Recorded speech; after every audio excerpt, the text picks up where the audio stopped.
Hey, salut les bichons, c'est Laurent Jacquet pour LJVS. J'espère que vous allez bien, ça fait plaisir de vous retrouver. Juste avant de démarrer ce magnifique épisode de la série Je rénove une maison pour notre famille. Vous allez voir, cet épisode, il est plutôt pas mal et pas piqué des hannetons. J'espère en tout cas que ça va vous plaire et que ça va vous donner la niaque, la force, la motivation dans tous les sens. J'avais envie de revenir sur le projet de Gédimat. Vous savez, on en avait déjà pas mal parlé sur cette chaîne, sur nos réseaux sociaux, etc. Il y a quelques temps, Gédimat avait lancé un appel à la candidature pour essayer de gagner un bon d'achat de 5 000 € de travaux. Donc, ils ont reçu des milliers d'offres, de demandes. Ils ont déjà fait une présélection. Ensuite, ils nous ont fait monter à Paris. Pour tous ceux qui ont suivi les réseaux sociaux, vous l'avez vu, ils nous ont fait monter à Paris avec Pascal de Takayaka et puis Eric d'Eric Le Carleur, voilà, la chaîne YouTube, et moi-même. Et on était aussi accompagné de Solène, une super décoratrice d'intérieur, architecte d'intérieur, je crois d'ailleurs que c'est le terme exact. Et lors de ce petit atelier parisien, ils nous ont proposé des projets que nous avons sélectionnés. Alors, on en a sélectionné 6 chacun. J'en ai sélectionné 6, Eric en a sélectionné 6 et Pascal en a sélectionné 6. Et donc, en tout, ça fait 18 projets qui ont été sélectionnés, pour qui Solène, l'architecte, a proposé un petit dessin. Et maintenant, c'est le moment de voter pour celui qui vous plaira le plus. Donc, ce que je vous invite à faire, c'est à vous rendre sur la page Facebook de Gédimat. On vous met tous les liens dans la description. Là. Surtout, tu peux aller cliquer sur ce lien et voter pour le projet qui t'intéresse, en sachant qu'au final, il va y en rester 6. Donc, il suffit simplement de mettre un j'aime, tu peux mettre un petit commentaire si tu veux, mais c'est aussi simple que ça. Donc, c'était important pour moi de te dire ça, parce qu'il y a quand même un chèque de 5 000 balles pour les sélectionner à la clé. Donc va voir, juste par curiosité, et puis comme ça, tu verras un petit peu les projets qui ont été retenus, et puis tu pourras voter pour celui qui t'intéresse le plus.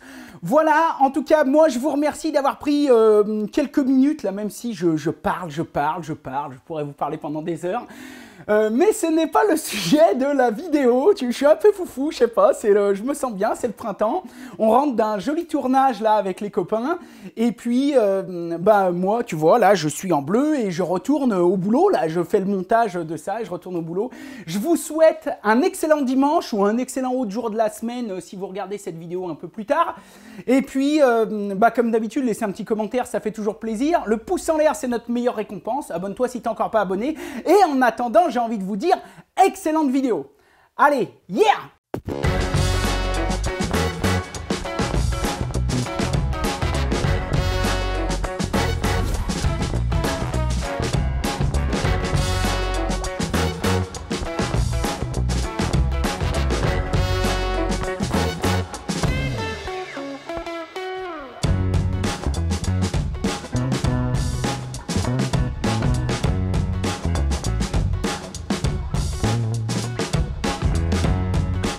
Bon les bichons, je viens de finir le petit programme qui va me servir pour graver ma crédence. Donc on a pris la décision de faire une jolie gravure avec ma petite femme, enfin une gravure qui nous plaît nous, qui te plaira peut-être pas toi. Alors première appréhension, c'est la première fois que je vais graver un bois si gros. Et deuxième galère, avec l'alignement des miroirs et tout, je suis pas ultra sûr que j'aurai la même puissance en haut à gauche qu'en bas à droite. On va regarder tout ça ensemble. Donc ça c'est la partie qui va me servir à faire ma crédence, que je vais encastrer au milieu de tout le reste du bois. On a prévu de la faire en bois, mais c'est l'arrière. Donc comme ça, même si celui-là je le foire, l'autre côté c'est le bon. Bon les gars, alors je vais lancer le fichier test. Je viens de le charger, c'est parti, on va voir ce que ça donne. Le test vient de finir, j'ai bien fait de faire un test, donc on est clairement dans la zone d'inconfort du laser. Le carré en haut à gauche, bon bah celui-là il est bien gravé, même si on voit que tu vois on a même brûlé, mais bon on va dire que la puissance est bonne. Si j'y mettais un petit coup de ponçage ce serait bon. Ensuite on passe à celui-ci, on voit clairement qu'il y a une grosse différence entre là et là. Ici, on n'est pas trop mal, je dirais qu'on est entre les deux. On a moins brûlé autour, mais pareil, là on doit être à peut-être 6 dixièmes, on est vraiment entre les deux. Celui-ci, bon bah là clairement je suis quasiment à fleur, hein, ça a presque rien enlevé. Donc tu vois bien la différence entre les deux, entre lui là-bas Et entre celui-ci, bon bah là c'est catastrophique, donc là c'est clair que c'est pas bon. Heureusement que j'ai fait un test parce que si j'avais lancé tout le bordel, bah j'aurais eu un espèce de crédence en dégradé dégueulasse, enfin bon, tout ce que je veux pas. Ça peut être dû à deux choses, soit la puissance du laser est trop faible, soit c'est un problème de mauvais réglage des miroirs. À mon avis c'est ça. Donc dimanche je vais essayer de tout régler les miroirs pour faire en sorte que ça tape ici correctement. Et puis bah je te tiendrai au jus. Allez, hier on se retrouve pour essayer de graver cette crédence de laser. Je viens de tout régler le mieux que je pouvais. J'ai passé plein de temps. J'ai essayé de brider un peu la pièce, même si bon, elle est assez plane, pour pas qu'il y ait de soucis. Et puis bon, bah j'ai créé une moyenne de hauteur sur tout le plateau. Donc j'espère que ce sera bon. Il n'y a pas de raison. Allez, on y va.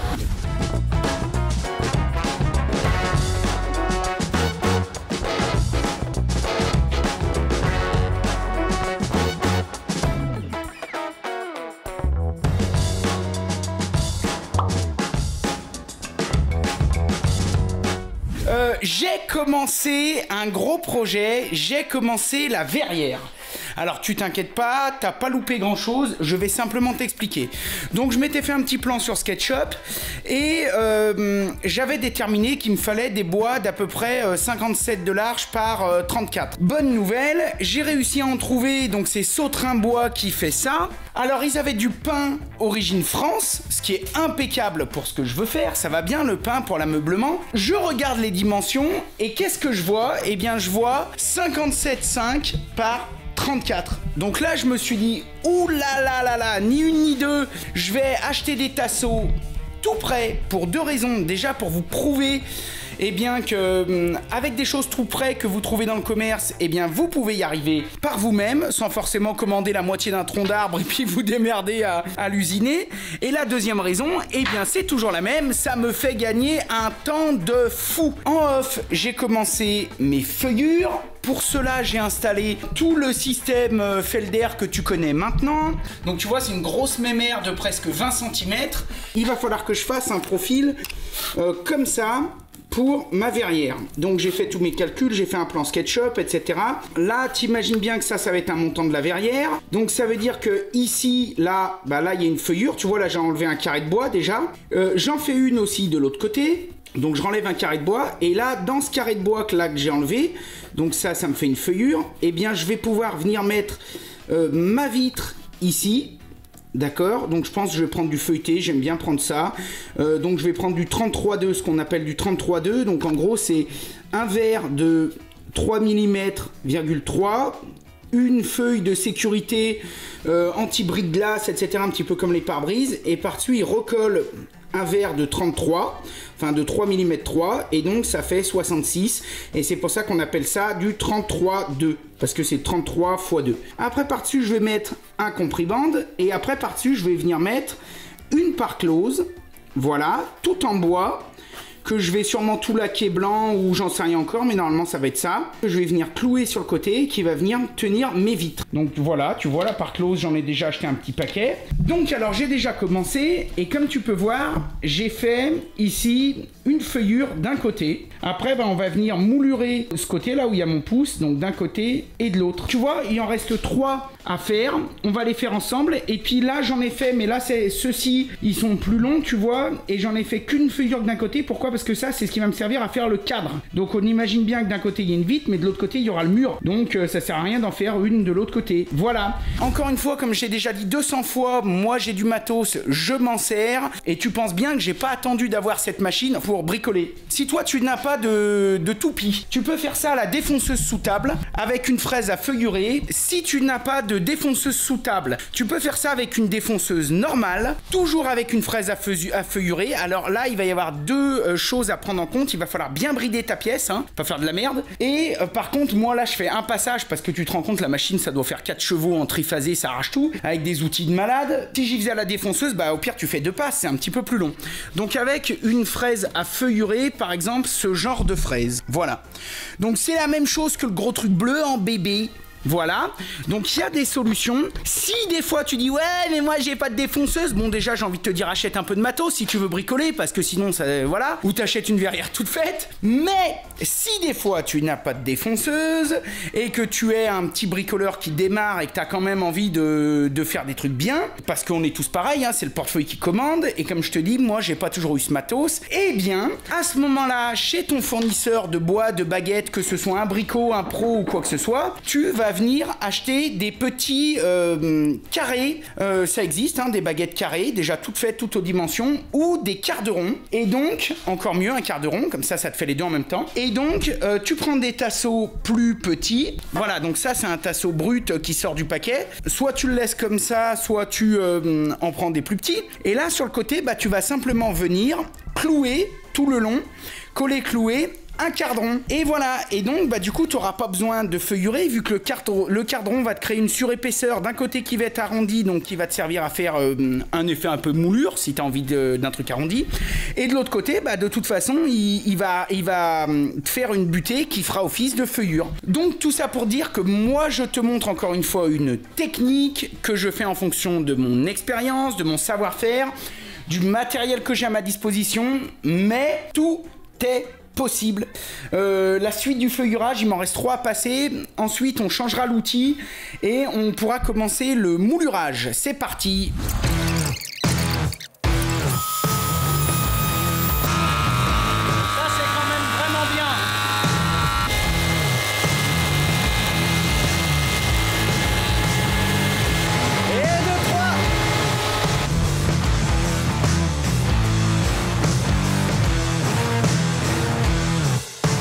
Donc c'est bon, je viens de tout réinstaller ma machine, donc c'est nickel et tout.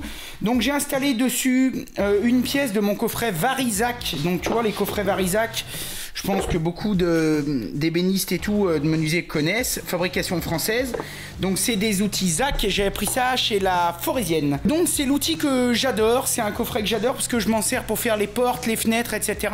C'est l'outil que je m'étais servi pour faire ma grosse porte en mélèze, je sais pas si tu t'en rappelles, même si tu t'en rappelles, sinon tu vas voir sur les vidéos, elle y est. Donc voilà, en gros tu vois ça fait un profil un peu mouluré, un peu cool, un peu badass. J'ai tout réglé, tu vois, j'ai réinstallé mon outil, alors attends je vais te le montrer, qui est ici, donc tu vois c'est pas le même, il est un peu plus petit. J'ai réinstallé l'entraîneur, tiens pour tous ceux qui se demandent pourquoi je mets ce genre de cale anti-retour. Avec un entraîneur il n'y en a pas besoin puisque de toute façon la pièce est pressée et entraînée, c'est pour ça que ça s'appelle un entraîneur. Ça a plusieurs avantages, déjà ça te laisse un peu les mains libres, ensuite c'est ultra super sécurisant parce que comme ça tu vois là ça te cache tout le puits et tout et il n'y a aucune possibilité d'aller foutre les mains là-dedans. Alors pourquoi je mets ça? Et bien c'est simplement pour m'assurer que la pièce reste bien plaquée contre le guide.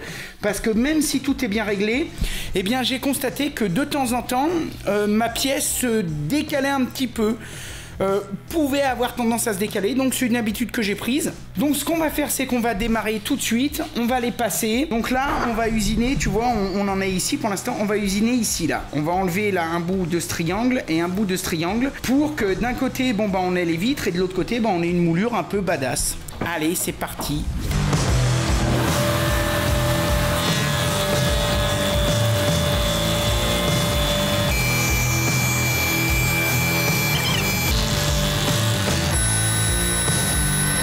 Je suis trop content. Bon les bichons, je suis carrément content.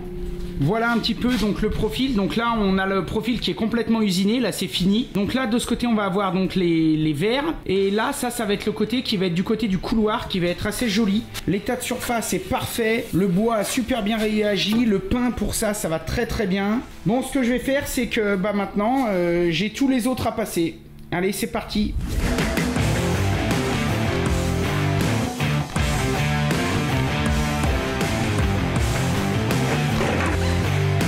Donc comme tu peux voir, bon bah c'est nickel. Donc ça comme je te disais c'est le cadre, donc il n'y en a qu'un côté. Et puis ça va être toutes les traverses intermédiaires. La prochaine étape, ça va être de régler la toupie de manière à venir faire un contre-profil sur ceci pour que ceci s'adapte à cela. Mais ça, tu le verras. bah tout de suite pour toi, mais pour moi c'est dans quelques jours parce que la maman vient de me dire à la soupe. Allez.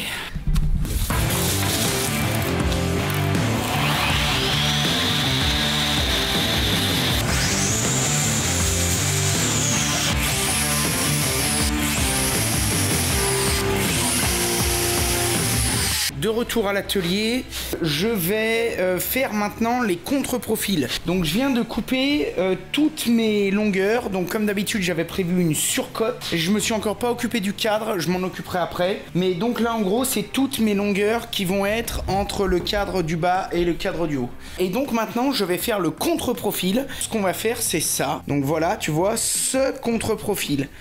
Donc en gros, on va faire la partie femelle qui va venir s'emboîter parfaitement ici. Allez, c'est parti.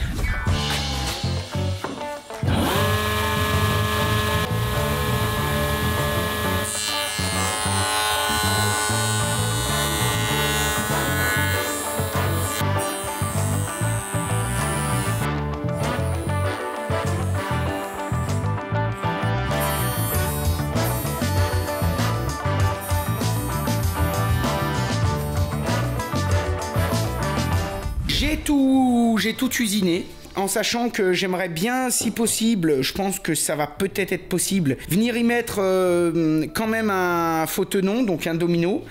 Sinon, ce sera collé, pressé, comme on ferait une petite fenêtre ou quoi que ce soit.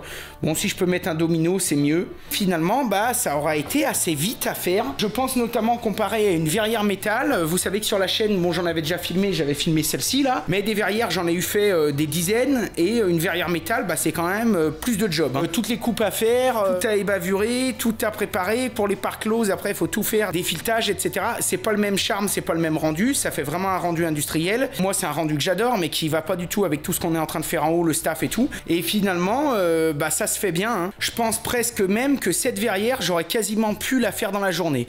Alors, sans la peinture, sans peut-être les 2-3 finitions et tout, à mon avis, fini avec la peinture, je pense que dans la journée, c'est fait. Donc, je suis plutôt content. Voilà, ça me fait pas perdre trop de temps. L'autre avantage aussi, c'est que je suis parti de tasseau comme ça. Direct, donc on est bien d'accord que si j'avais pas eu les tasseaux de Sautrin et s'il avait fallu que je déligne toutes mes planches, que je rabote tout et tout, là par contre ça aurait pas été la même chanson. Ça aurait pas été la même chanson. Bon allez, on dominote ça, go.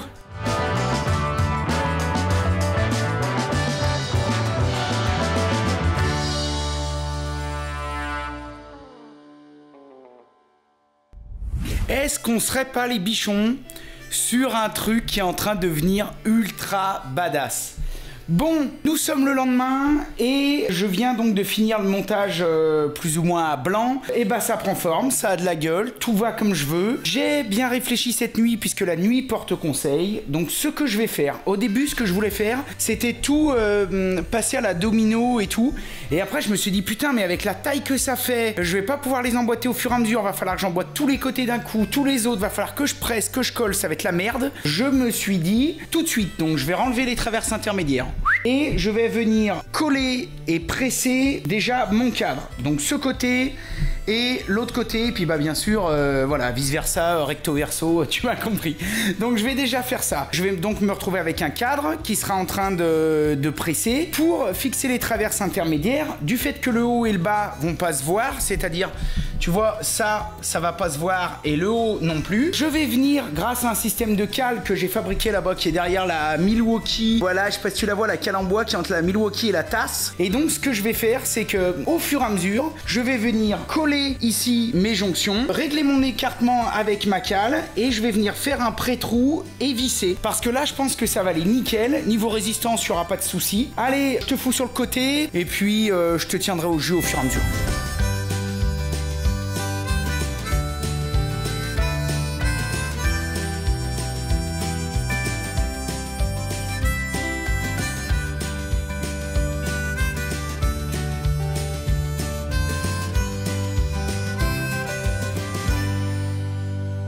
Putain, ma caille!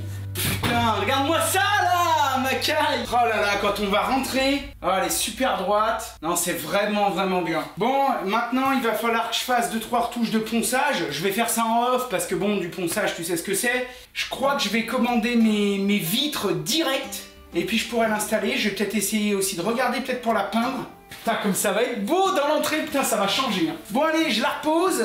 Je ponce 2-3 trucs en off. Allez, c'est parti. Bon les bichons, alors concernant la verrière, j'ai eu un cas de conscience parce que je me suis dit, punaise, si je la peins à l'atelier, pareil, ça va m'immobiliser l'atelier, etc. Donc du coup, avec ma petite femme, on vient de la présenter. Et franchement, on est trop content. Donc je pense qu'on va montrer ce que ça donne. On va la réenlever après. Je la poncerai toute et tout. Et puis, je pense que je la peindrai sur place. Avant, par contre, il faut que j'arrive quand même à teinter mon bois, le vernir, pour que je me fasse le moins chier possible. Mais bon, viens voir ce que ça donne. Donc, on va pas se mentir, on est trop content. Elle rentre au millimètre près. Donc elle est nickel, donc là elle est vraiment dans son emplacement définitif. On voit qu'en haut on est pile contre le staff comme on voulait. De ce côté il nous reste une petite bande de plâtre qu'on va affiner et tout. Et voilà, donc là les vitres on pourra les mettre après puisque en gros il va falloir qu'on mette donc du, comment ça s'appelle, du compriband. On va venir mettre les vitres et ensuite on viendra mettre les pare-closes. Mais les cotes étaient parfaites, pas besoin de faire de retouches, rien. J'y ai juste mis un petit coup de rabot sur le milieu parce qu'il fallait que j'enlève 0,5 dixième, un truc comme ça, et sinon c'est passé crème. Donc voilà, nous on trouve ça super beau et tout de suite ça change tout. Alors bien sûr que là elle est couleur bois, mais que dans un deuxième temps, on va la peindre quoi. Mais et puis je pense qu'en plus ce sera plus facile à peindre sur place comme ça en hauteur plutôt que la peindre à plat. Je risque peut-être de plus me faire chier pour le milieu et tout. Donc voilà, donc ce que je vais faire c'est que je pense en off, je vais finir un petit peu de préparer tout ce bois pour pouvoir le teinter et tout. Même si bon, c'est vrai qu'il me reste encore la crédence à faire. Alors soit je finis la crédence, je vais voir, je finirai peut-être la crédence. Après je vais faire ce bois, je vais pouvoir le teinter, le vernir, remettre la verrière, fixer la verrière. Et puis peindre la verrière, et comme ça déjà ça sera fait, même si le staff n'est pas fini, ce sera pas un souci parce qu'une fois que ce sera tout bien fait, on pourra y protéger et comme ça, voilà, ce sera classe. Bon, et ben écoute, c'était un projet rondement mené qui a été vite fait, bien fait et qui est carrément badass. Là t'imagines que quand il va y avoir des vitres qui seront toutes sablées au pochoir et tout, ça va être la classe à Dallas, j'ai envie de dire.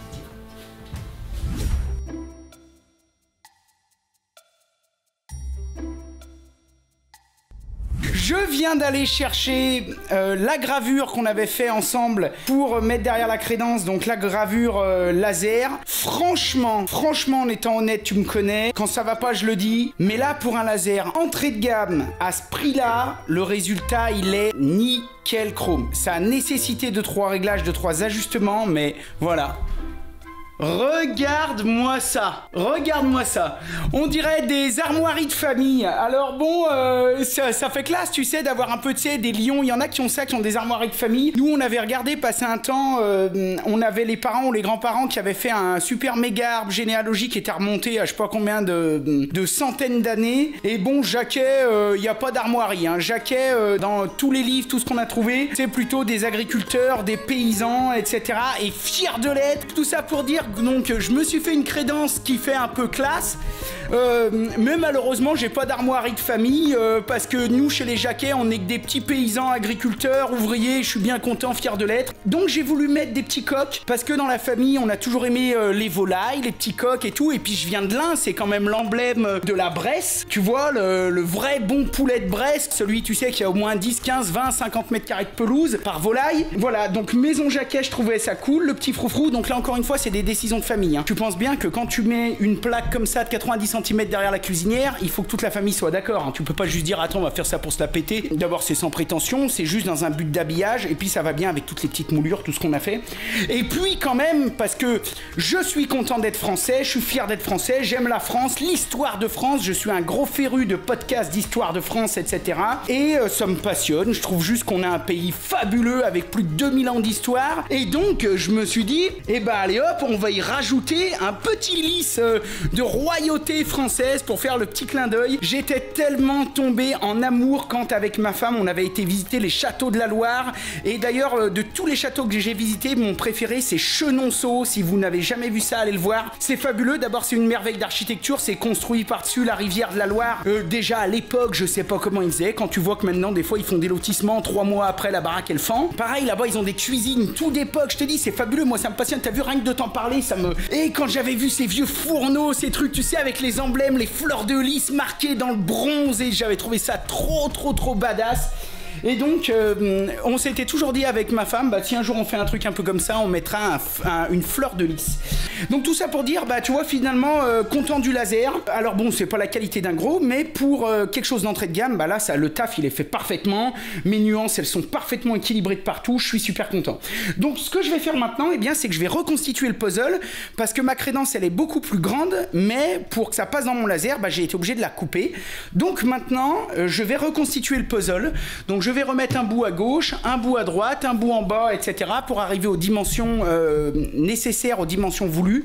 Donc je vais faire ça, je vais te montrer 2-3 étapes où je vais te foutre en accéléré, je t'expliquerai. Et puis bah c'est nickel, ça avance, je suis bien content. Allez, next. Bon les gars, je viens d'assembler la crédence, donc voilà la taille finale définitive. Alors vu qu'elle est en plusieurs morceaux, bah bien sûr, même si je vais essayer d'y soigner à mort, hein, là je viens juste d'y présenter vite fait, on verra toujours les jonctions. Hein, même si là tu vois on est dans la continuité du fil du bois, etc. Donc ce que je vais faire, je vais utiliser une vieille technique de menuisier qu'un collègue m'avait donnée, c'est-à-dire que bah, ces jonctions je vais les accentuer exprès. Donc je vais faire un espèce de mini micro chanfrein à 45 et comme sur toutes les faces qui se touchent, volontairement je vais les assumer ces jonctions. Bon allez, j'assemble tout ça.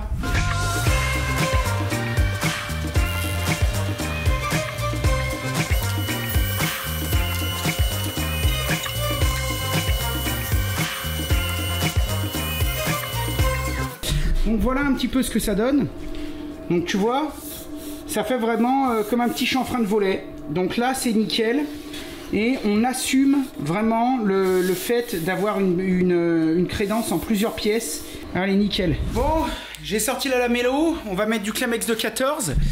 On se marrait avec ma femme parce que je viens juste d'aller voir un mec là au bord de la route. Parce que pendant que je finissais de t'expliquer, j'étais en train de me dire putain mais ça pue, tu sais, qu'est-ce qui se passe? J'ai juste coupé la caméra, que plaf, il y a de l'eau qui est sortie du lavabo, il y a de l'eau qui est sortie plein les chiottes, ça sortait, ça me respirait et tout. Je me disais c'est quoi ces conneries, tu sais. Heureusement que j'avais pas une gamine sur le chiotte. Et donc du coup je suis sorti, j'ai été voir Jeannot là-bas, il y a un mec, bon bah il fait son boulot, il est sympa, tout, j'ai été le voir cool, sympa, poli, moi j'ai fait ça toute ma vie, donc je suis pas là pour lui en mettre plein la gueule. Mais j'ai été lui dire oh baisse la pression parce qu'il se rendait pas compte, en fait ils sont en train de récurer là les égouts. Ils se rendaient pas compte, toutes les plaques d'égout, tu vois, elles étaient en train de bouger, machin, ma femme elle est venue me voir, ouais le WC du bas, ça a mis un coup de pression, toute l'eau elle est sortie, ça a arrosé jusqu'au plafond. Donc ça va qu'on n'est pas des et qu'on sait ce que c'est que le boulot et que voilà. Mais donc je lui ai dit nous bon cool, on va passer la serpillière mais on va pas la passer 2 fois parce que s'il faut que j'aille la passer 2 fois tu vas venir la passer. Et puis en plus c'est ça a vidé les siphons, donc tu parles, ma femme me dit ah ça pue, bah oui.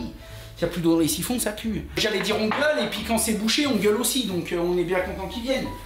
Mais bon là je voulais juste qu'ils baissent un peu la pression parce que tu vois ce que je veux dire, je sais pas combien de bars ils balancent ou ils aspirent, mais là, je vais te dire, je pense que si t'as le cul posé dessus, t'as pas besoin de shot lavande. Allez, c'est parti. Je te fous en accéléré. Hein.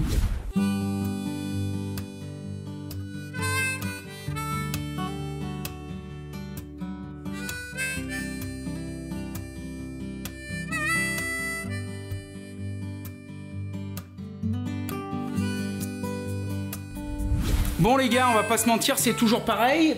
J'étais en plein boulot, ça marchait bien. Je viens de recevoir un gros coup de fil. Je t'en dis pas plus, mais ça commence par T et ça finit par les. Donc sur un truc qui est dans les tuyaux, eh bien écoute, il me reste les Clamex, à poser les Clamex de chaque côté pour assembler ces grandes barres que j'ai donc dégauchies et j'ai cassé les angles. Et je ferai ça demain matin et demain toute la journée parce que demain, c'est, je crois, le premier jour depuis 15 jours où j'ai rien d'autre à faire que de bosser à l'atelier. Oh les chiens, bah oui, c'est des chiens ça. Bah oui. Bon allez, bah sur ce, je vais vous dire à l'épisode prochain. Oh non, c'est toujours pareil, machin. On voit le début, on voit pas la fin. Merci d'avoir suivi. Et puis tu peux liker, commenter tout. Et puis pour la suite, eh ben, on continue, je t'expliquerai tout. Et comme d'habitude, soyez créatifs, faites de votre mieux et si possible, du bon boulot. Allez, yeah les bichons, portez-vous bien, prenez soin de vous. Allez, yeah!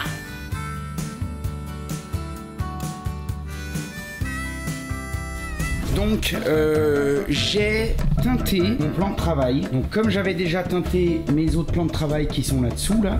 Bon les bichons, je suis carrément deg. Je viens de faire tomber la caméra avec laquelle je me filme. Donc en gros elle était sur le trépied là. Tu vois. Et le trépied il était encore déplié plus que ça. Et j'ai voulu tirer un truc, ça... Et tu vois, elle est venue taper ici, là. Tu vois, la trace noire, et puis même là, le staff. Et ben, elle s'est éclatée. L'écran a pété, machin. Donc, j'ai juste envie de chialer ma race. D'abord d'une, parce que je crois que depuis que je fais du YouTube et que je filme mes travaux, et ben, j'ai dû en péter au moins 4.